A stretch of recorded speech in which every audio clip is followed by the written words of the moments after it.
talk that true. Big city questions, searching for proof.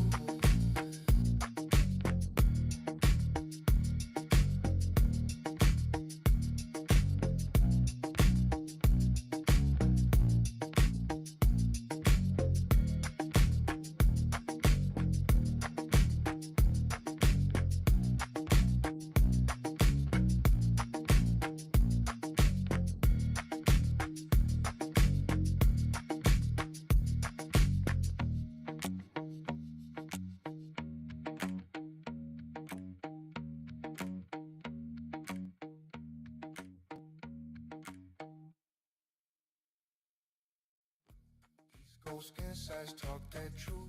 Big city questions, searching for proof.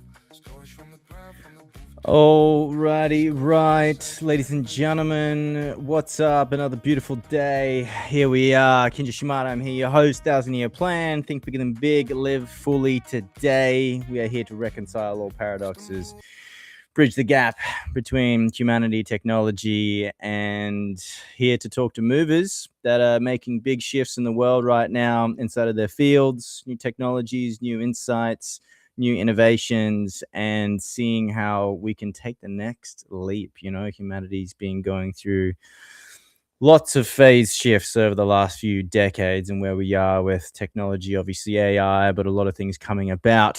The human being is in need of a lot of help and assistance. And I think this is where my guest today, Mr. Nathan Challen, who is the co-founder of Ascender, an AI-assisted cognitive performance platform, which is exploring how continuous support can help before stress escalates into burnout, breakdown, or crisis. And I'm super stoked to hear about this because I know Nathan's got a few things going on for a while, and even just as a, you know, for me as a stubborn man, sometimes, you know, like I can be guilty of not speaking up when I need to, or I find it difficult to share true vulnerability. But I've noticed with these AIs, every so often I might share and divulge, but it's not a target specific thing. So I've actually been waiting for Ascender to come forth into the fruition. So Nathan, I'm going to jump him on without further ado. Mr. Nathan Chan, welcome to the show, mate. Yeah, thanks very much, Kenji. Yeah, love all your work and known you for Thanks. quite a while. So it's been too long since been talking about coming on the program, but glad we've been able to line up a time slot. So yeah. Oh, mate, like I said, you know, business is a game of timing, right? All things at the right time. And I know you've been sort of deep in the weeds right now, man, which I'm sort of curious to sort of dig into. But I know this has sort of come from, you know, it came from a personal place for you to sort of bring this to life. And, you know, like we were mentioning about exploring like that support before the stress gets to these points. I just want to like I was sharing previous to this show.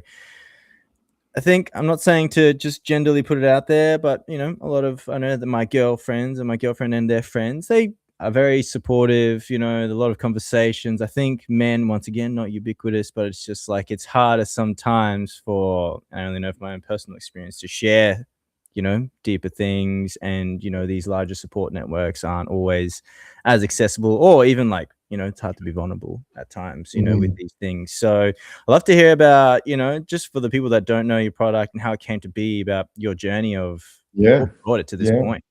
Well, yeah, it was like a lot of these things. It's like a life-changing experience is often the inspiration for something new.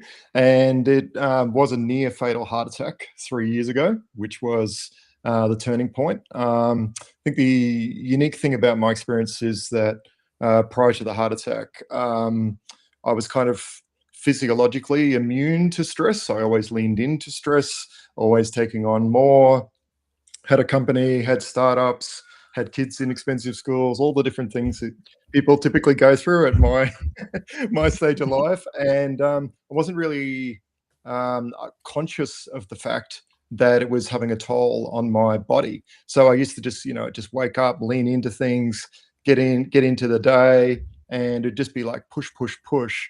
But at a deeper level, that was actually having a toll. And it's kind of like uncomfortable to even say the word, but it's like I technically have a disease. Like it's heart disease is what that is. And I don't see myself. I never saw myself as being somebody that was a victim of something or anything like that. So that fact was really the impetus to start Ascender, is that stress and these kind of these factors they're insidious. They sit behind the levels. They're not present enough in a lot of people's lives, or that we have tuned ourselves in such a way that we ride up above it, and we don't take stock of the fact that these things are actually present in our lives. And so to boil it down for people is that, effectively it's fight or flight. You're having fight or flight, which basically means that the body is taking energy that would otherwise be used for, constructive thought, for looking after the organs and putting the blood in the right places. Instead, it's just ready to, ready to fly or to fight. And that over a prolonged period of time creates disease. So that's really where Ascender came from, is just having that consciousness that I'm not the only one. This is a story that I hear over and over again, and that there's no real for all the technology and all the sophistication that we have in the world, psychology and a lot of the solutions out there actually come in what we call like an episodic kind of way. It's only when somebody has an episode, when they only actually hit a breaking point or hit a crisis in their life, that something happens. So there's you can have the phone numbers, you can have the hotlines, but if somebody doesn't realize that that's what's actually going on in their life, nothing changes. Something that hits home for probably more people than we could imagine, hey? Yeah, Especially... and they may even deny it. Like, they could be listening. It could be them right now listening, and they may not even see it. So that's one of the biggest challenges, but it is the mission of what we're doing with Ascender, is being able to integrate into people's lives in ways that they currently interact, and being able to detect that. And that sort of brings us to where we've been doubling down in recent times, is more in the workplace. Because if you think about it, where do people spend most of their time? And it is at work. It's in front of their computers. It's in front of their AI prompts. It was in their phones. That's where there's potential for intervention. There's data points, and that's where we've been spending a lot of our energy over the last months. Yeah. And I think one of the last times we spoke, I'd love to get into where it's currently sitting now, because I know that's been a huge journey for you to put it in place. But before we get there, I remember you were talking about just, AI it's all data, right? You had to do a massive journey of talking to a lot of psychologists. And I remember this key point, well, one of the things that stuck out was you saying that you can't just have one type of psychologists. Like, you need a variety, because people sort of work with different kind of people. Exactly. Yeah. So so we refer to that as like so in terms of an interaction, if you talk about ChatGPT as an example, it kind of has it's got like a single persona. Like, everybody downloads or works with ChatGPT, and it talks to them in a similar way. Over time, it'll start to adapt a little bit, and you can even teach it, to have a certain tonality and various other things. So I'm just using ChatGPT as one example, but every LLM basically works the same way. What we do is we've got our own LLMs, or we actually call them small language models, which are tuned by psychologists, and they sit in front of other LLMs, so that we can still fall back to other information that sits in LLMs. But in essence, there's a lot of sophistication in the models, but I don't want to go too far down all that path. The simple answer is that each let's just talk about in the workplace, certain industries have presentations, so psychological term. So basically the types of stressors, the types of conditions that people may suffer in those workplaces are unique to the workplace. So if I was to say to you, what is a day in the life of somebody in animal welfare? look like? What's the type of situations they're going to get themselves in Mm. on a daily basis, versus, say, a lawyer, or somebody who's in the tech world. Their daily experience is very, very different. That Mhm. also means that the types of what they experience, but then also what the type of interactions feel like. So a busy vet doesn't have time. They're not sitting in front of a computer very often. They may at times of the day, but it may be just a quick interaction that they can do, and then come back and reflect on something later. But the types, if I just dive down a little bit deeper into that, the types of conditions that actually show up, and to give you an idea of the diversity of this, is that you have things like trauma fatigue, managing, guilt associated. You have bereavement, like dealing with people that have lost an animal or something like that, that is just similar to how they would a family member, and people having to deal with that grief in front of them. So a persona that actually knows that that's what this user is likely to be experiencing. So when they do you've seen probably mood apps and things like that, but it's got no idea. It's got no context whatsoever about who you are, what you've been experiencing, what your life is like. So when you have that kind of interaction, it can be very limiting and very cold experience, if it doesn't have a context about who you are, what your role is, what you typically experience, how you normally react to situations. So let's just go over to lawyers. The sad thing about law is there's a lot of substance abuse. There's massive amounts of stress. And if they were to ring, even, let's just say, a helpline, and get a generic counselor on the end of the line, that basically says, oh, it sounds like you're under a lot of load. There's a lot of stress in your life. Can you talk to your employer about having a day off the next day? That is the last thing. That is the last thing you would ever say They're to like, a lawyer. So they I escape. can't tell them why I'm. Yeah. And so the impact to an organization is, imagine you're the client of a lawyer and you've been working with them for 12 weeks. And then the next day is important, filing, something like that. And they just can't do it. There's a handover of the file, to somebody else, and you're going, oh, but hang on, I've been dealing with Kenji. It's reputational damage to the organization. So there's all these sorts of things. So what tends to happen is a lawyer tends to just bottle up. They avoid the problem, and that's where substance abuse, other things come in, other forms of addiction, and in the end, it is crisis. So that means, and when I say crisis, average time away from work when something breaks. If you think about normal workplace injury, you talk maybe 8 weeks. If somebody's injured their leg, they've got RSI, something like that. In mental health, it's 34.2 weeks. So it's basically paying somebody's salary while they're off work. On top of that, you've got someone else having to take on the work. It's massive cost to the economy. It's like 39 billion annually in lost productivity through mental health. So by solving it, by going after, the way we work is that we have a psychologist that's trained and understands that, and an expert often in that particular area and that domain, and they train the AI. And so when you're dealing with that AI and you're a lawyer, then you would get responses in the language that another lawyer, how they would respond, the type of words, the type of actions that will work in their environment. And very similarly on the other side, if it was, say, a veterinary nurse, it'd be far more empathetic. It would give suggestions. Last time you spoke to Julie, is Julie around? Maybe go and ask her if you want to go for a coffee. All those sorts of things, very practical applications. And that's often what people need in the interim, and that will reduce the overall cost and impact to the organization.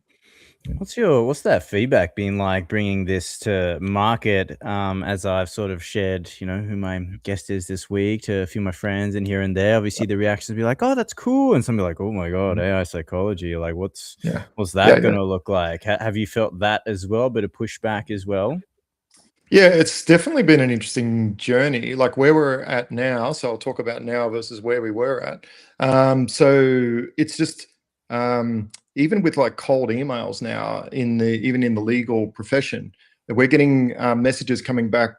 Thank you for doing something in this space, and they're welcoming. It's not like a sales call or anything like that. It's like it's almost like we've been put in the category of like a research project because it's seen to be like addressing the problem. That's definitely where we want to be sitting, because we have got experts behind it that are researchers in their areas, and creating that connection where people feel identified, and there may not even be the direct person. It could be like a head of, say, people and culture, or chief HR officer in an organization, but they're seeing this every day. And the fact that their normal, EAP, employee assistance program, is just generic, and they go, yeah, look, we're getting utilization of maybe 1%, 2%.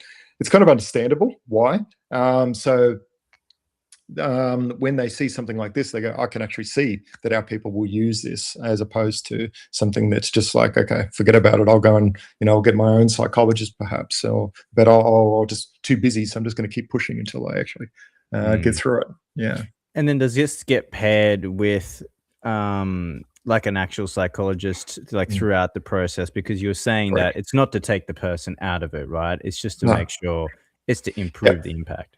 Yeah, so going back a little bit further back in the story is that, like obviously AI and psychology in one word. The fact that you use that as a title is probably going to trigger some people. Is that you're having AI and psychology in one sentence is scary for a lot of people. But we have always been human in the loop.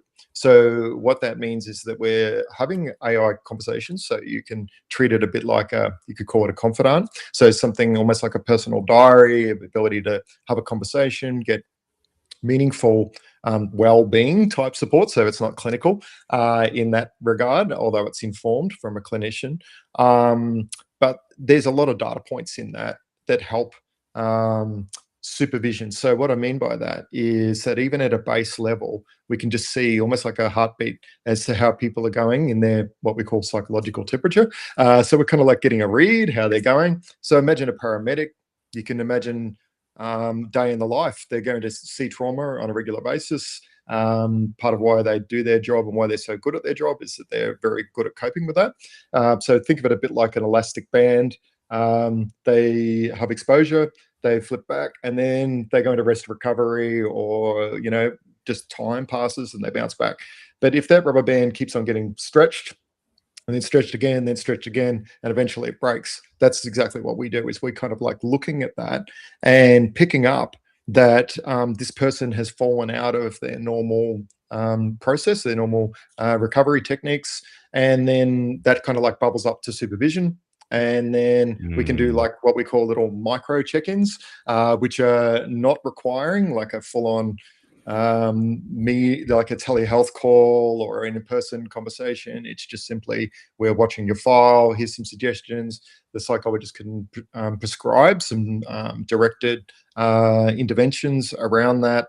And basically, if those are not effective, we can then bring them into telehealth appointments, normal EAP, or push them onto their normal EAP provider. But at least we're able to monitor where normally they're just trying to get by, and may just fall completely under the radar is the concern there. You had like a little colorful graphic on your website. Is that actually part of your app that sort of Yeah. moods from like joy Yep. to I Yep. think I managed to get it here for a moment. This one Yeah, here. yeah. So Yeah. this is one of many interfaces. So this is something that's really interesting in the research, is that these interfaces are many and varied, and they're all research informed depending on the type of market. So that if you even do an A/B test between these two just on screen, is that some people would respond and go, "Oh, ridiculous! I'm not going to name an emotion or something like that." But Yeah. someone else would go, "Oh, that's cool! I can drag my finger and it gives me like Yeah, a because it's haptic kind of got feedback like it's got that thing." feedback to it of where you are, and it scales into other Yeah, areas. exactly. And then this one, people would go, "Oh, I'm never going to tap that." Like they're just not in touch with their emotions enough to even name an emotion. But someone say in the animal welfare space, this is specifically designed for them because they are very comfortable in recognizing that they're disgusted, they're angry, or whatever that emotion might be. So then flick back to the other one, someone in the tech industry or a lawyer is, we would even turn off even the labels on the side of that for some industries. Oh, okay, So they're just to just see where they purely would. moving around a color. Yep. Okay, Yeah. and just for those that are probably maybe listening, because it's gonna go on Spotify, it's like a grid that's got like squares with like orange. I don't know if you call it like a pink, and then like a dark blue, and almost like like a cyan or like a Yep. turquoise down the corner. And it seems like this is an engaging, like you can engage with you say you get haptic feedback when you move through the colors. Okay, so you sort of engage with how you're feeling depending on the mood, because color is a massive part of psychology, right? People It that is. don't know, like, color is used so widely in therapies, right? And you're looking at something there that looks like just something pretty, but there's just in one of those views, there's 4 or 5 research papers that arrive at that. Not research we've done, but it's kind of like well published in psychology. Why those sorts of interactions will work and why they'll work for one industry and not another.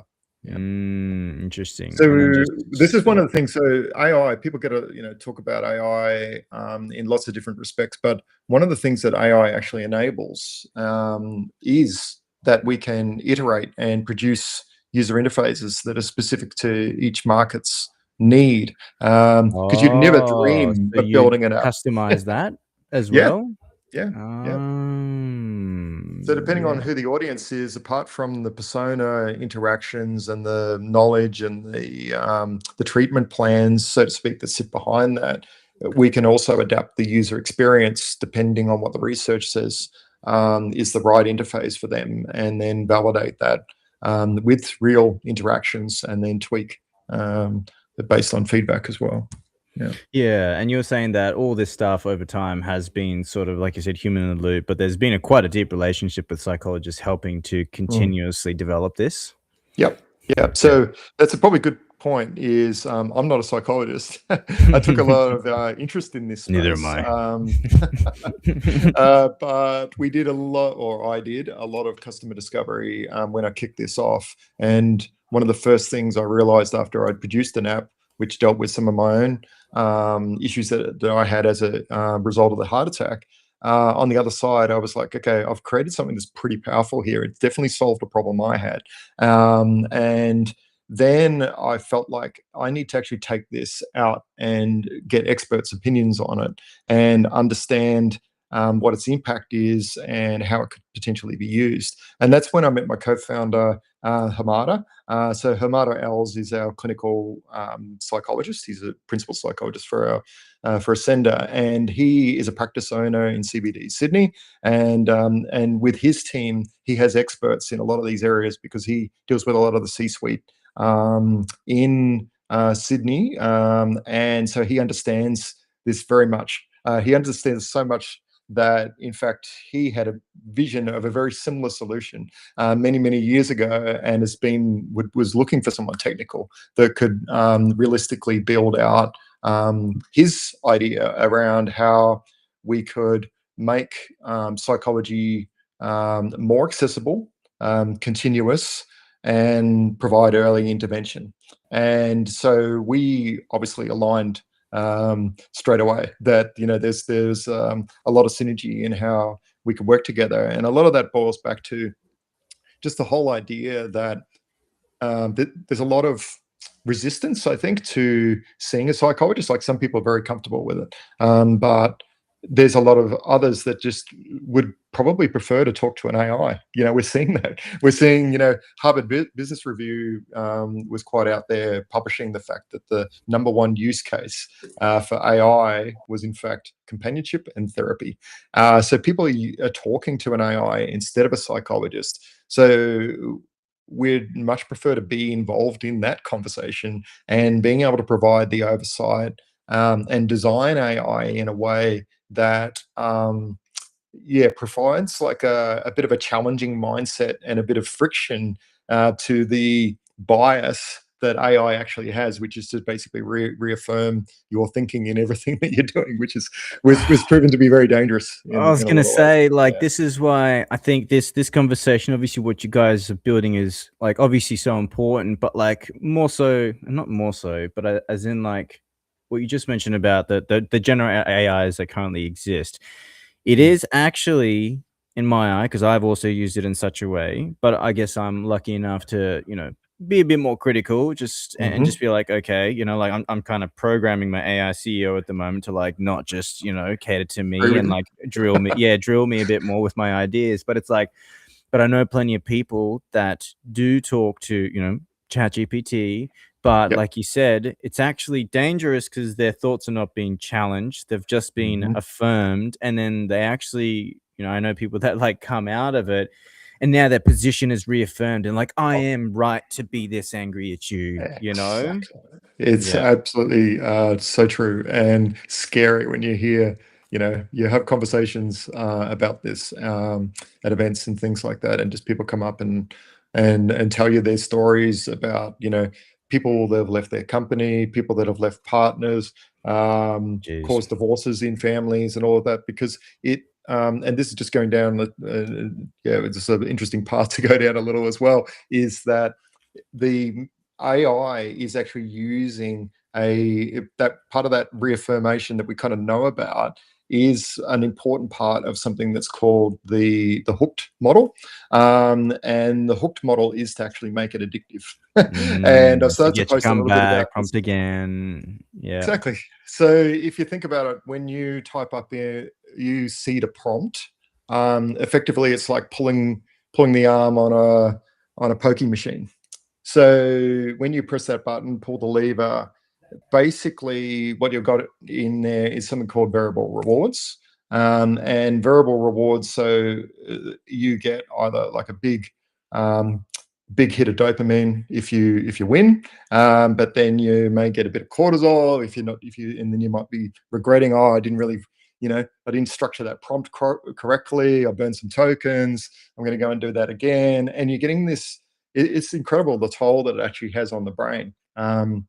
It's The other part of it is that you're getting constant context switching. So the way we're working now is creating a new form of load that is really unseen, and that's coming from the fact that we have the ability to do amazing things with AI. So we may have two or three agents running, as I do. Like I just basically have three screens in front of me here, and you've got agents running on different screens doing different things for anything from creative to coding to email drafting, all sorts of different things, and each of them requires a different context. And so when you come off one prompt, you're basically having to then come up to speed with what's this, has it done a good job evaluating it, and our minds are having to move so much faster than they've ever had to move, and so you kind of leave the day feeling a little bit punch drunk, and yet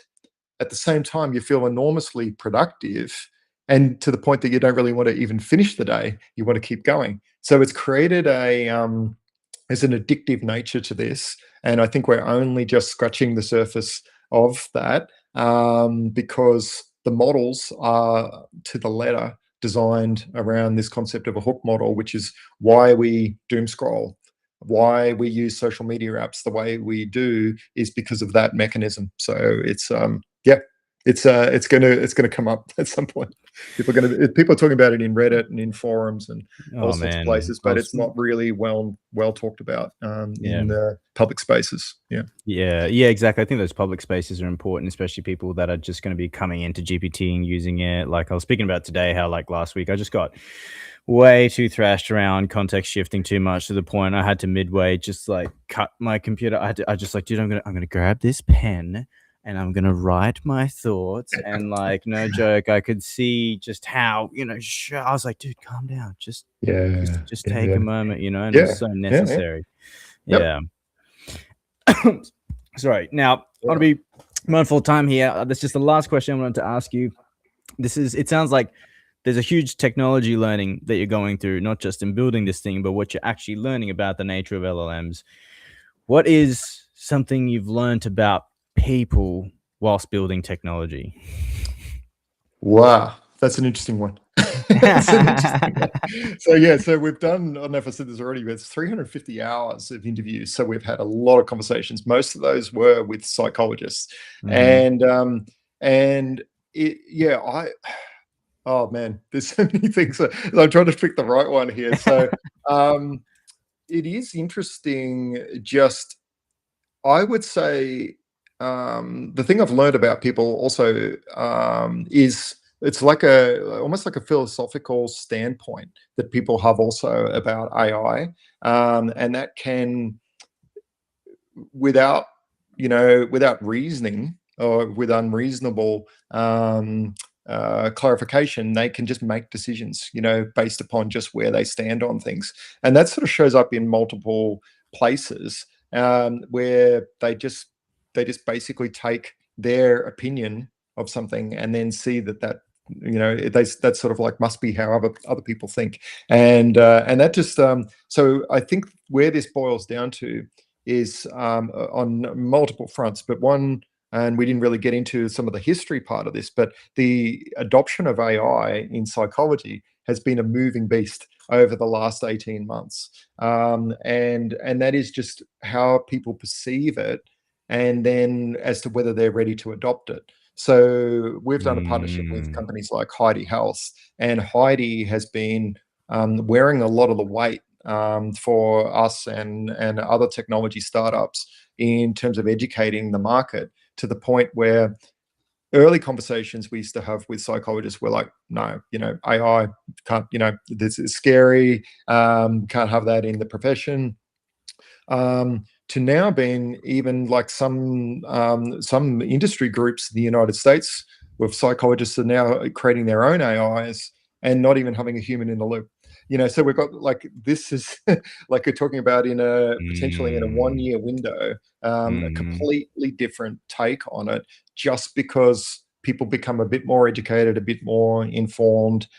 So getting back to that philosophical standpoint, is it can just be a binary kind of answer as to how people see things, even if there's information, and even if they could dive a bit deeper, they're not really spending the time, and Mm. that's it's kind of sad that they're not open to opportunities, or not open to seeing how things could be better, just purely because it's like just shut down. But then the interesting thing about that is, a bit like Moore's law, it accelerates very, very Yep. rapidly. So Yeah, yeah, yeah. now, we're having meetings with psychologists, and they're saying, oh yeah, well, we're doing something with that now, or we've got our patients, we're telling them to use ChatGPT, or we're doing this. So there's an acceleration curve that happens on Mhm. the other side, and we're in a good place because we've been in this space long enough that we could take Yeah. advantage of that. And it's largely, where are we welcome, and where can we have the biggest impact? That's where we're situated. Yeah. Yeah, and I think that's where I think it just excites me the most with all this. And like once again, I think with the AI conversations, what is fun is that like I think it fundamentally, reveals to us what is human and Mm. what we think is like you said about like, oh, we think that we can just charge on like a machine. It's like, no, we can't. Like we fry, Mm. we're a Mhm. biological thing, right? Like we have limitations. And I think that's what excites me is like because I think burnout culture, hustle culture has been a huge thing for decades. And I think kind of like you mentioned, there's a lot of people out there guilty of it as well for me, but like a lot of people out there, even listening now, I reckon you might have more stress than you think, Yep. you know, Yep. Yep. like you Exactly might right. not know it. Exactly right. Yep. Yep. Yeah. Yeah. So yeah, it's but it's exciting times. But like I said, this is what I love. What is the foundations we're building for? For the next future that we're going towards, and what are we what are we building? So I've got ascender.1/EAP here. Anywhere else that people can find Yeah, you, I contact think you? probably for your audience, that's very much geared towards the B2B, like organizations. So that would be amazing if people have an organization themselves interested in having a chat. But as individuals, we're doing cohort onboarding of the app. So if you want to use the app directly, and it is Okay. designed to be, it's like a Calm, a Headspace, type of app, I just suggest this URL, and maybe we can put it in the comments later, is Ascender1 as one word, so ascender.com. So that's very much more geared towards the direct-to-consumer. Yeah, sweet. Okay. And that one, if people can just go through, there's a little bit of an onboarding questionnaire, and that's largely targeted at people that are already using wearables like Whoop and Apple Watch. And basically, we in that context, we're creating a bit like the Whoop for cognitive performance. So, you know, we measure, we've got fitness trackers, we've got our Stravas and various things like that around running. We also do things like about our body's recovery, which is what Whoop's largely about. And then finally, we are doing now for the cognitive performance, which is the mind. Yeah. Yeah, right. So yeah, here's the page here, and I realized that's where I got the colorful little thing from as well. Actually, it was a different page I got it from. That's awesome to hear, because yeah, I wasn't sure if it was just, I know because the B2B one has been like a big move for you guys, but you do have the B2C model here as well. Yeah, direct to consumer. Yeah, because I need it. You know, like I know plenty of other people that need it, and I'm very curious to actually have a play with, you know, what is that? I guess that critical feedback I get from these things, you know, outside of just an affirming quality that comes with AI. So awesome. Wonderful. Thank you so much, man. I appreciate you being on the show. Everybody, Nathan Challen, Ascender, check him out. I'll have all his LinkedIn stuff in the show notes, but always a pleasure, mate. Thank you for joining me, and looking forward to the next chat. Thanks very much for having me on.